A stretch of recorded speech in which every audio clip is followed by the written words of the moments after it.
ពេលនឹកដល់សង្សារចាស់ចង់យំគ្រាមួយដែលមានរូបមុំនៅក្បែរទុកអូនជាស្រីលេងសើមិនថែបណ្ដោយឲ្យអូនដកស្នេហ៍ចេញពីបងតាចិត្តវេលាចេះតែកន្លងផុតទៅបងបានបែកគ្នាពីពើរៀ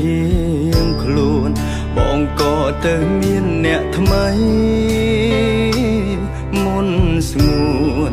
ចៃដន្យថ្ងៃនឹងជួបអូនរៀបរាប់ទាំងទឹកភ្នែកអូនថាប៉ុន្មានឆ្នាំនេះអូននៅតែចាំប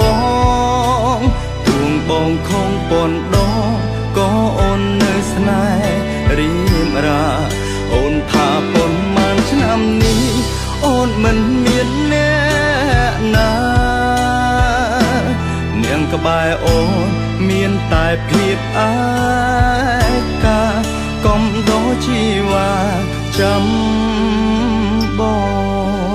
ងហេតុអ្វីមិនព្រមស្អប់បងប្រលឹង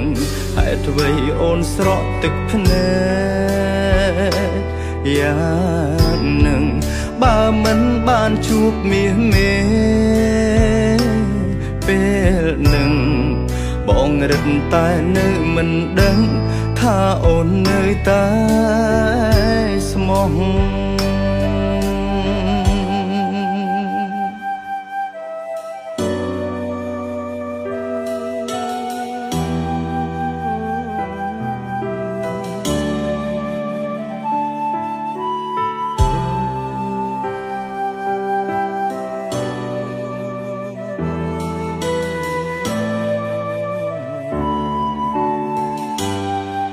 អូនថាប៉ុន្មានឆ្នាំនេះអូននៅតែចាំបងទួងបងខំប៉ុនដងក៏អូននៅស្នេហ៍រៀមរា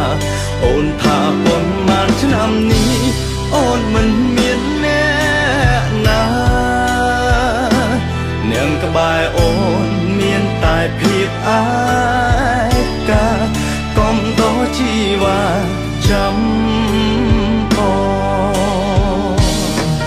អូនថាប៉ុន្មានឆ្នាំនេះអូននៅតែចាំបងទួងបងខំប៉ុនដងក៏អូននៅស្នេហ៍រៀមរាអូនថាប៉ុន្មានឆ្នាំនេះអូនមិនមានអ្នកណានាងក្បែរអូនមានតែភាពអាកាកំដោជីវ៉ាចាំបង